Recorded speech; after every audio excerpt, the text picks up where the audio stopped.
Hey everyone, welcome to the Inside Scoop. I'm CNET's Kara Suboy, joined by senior writer Daniel Turdeman. Daniel just returned from a trip to Palau in the South Pacific. Right. What were you doing there?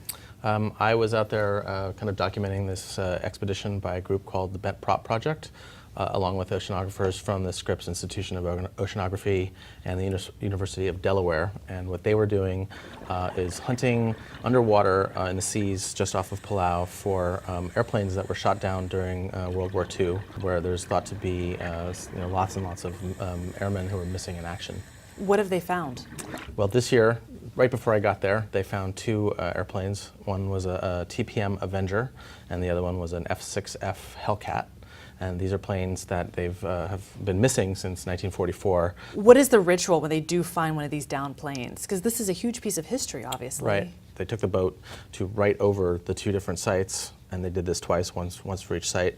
And they had what they call a flag ceremony. After they folded them, they handed them to one of the Bent Prop team members, who is a former Navy lieutenant commander, and he will personally make sure that those flags eventually end up in the hands of the families of the airmen. What is involved in discovering these planes? How do they find them, locate them?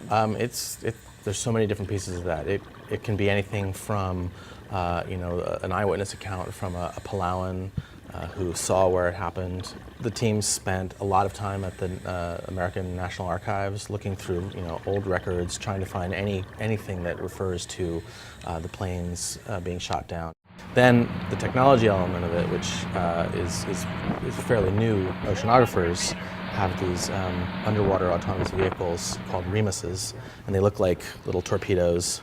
They're like $300,000 a piece, and they're packed with all these sensors and cameras and everything. So they are programmable. They're autonomous. They put them off the boat, they sink down underwater, and then they go out on these pre-programmed missions, and they'll work these grids, kind of like going back and forth and back and forth and back and forth, scanning the seabed. The oceanographers will kind of like literally go through like frame by frame by frame of this imagery, looking for anything that seems out of the ordinary. What about the average tourist? If we were to travel to Palau, can we experience any of this World War II history? There's an old Japanese plane that is there now. It wasn't actually sunk there. Apparently they brought it there to make it available for just the average snorkeler, but for people who are a little bit more adventurous, there's all kinds of things that are in their original spots, and that dive tours would take them out. What are some other must-visit spots on Palau if you're going to travel that far? So you have this lake that's seawater, and that has like rising and lowering tides, and in this lake, Jellyfish Lake, you have millions of these beautiful non-stinging jellyfish, and they're just sort of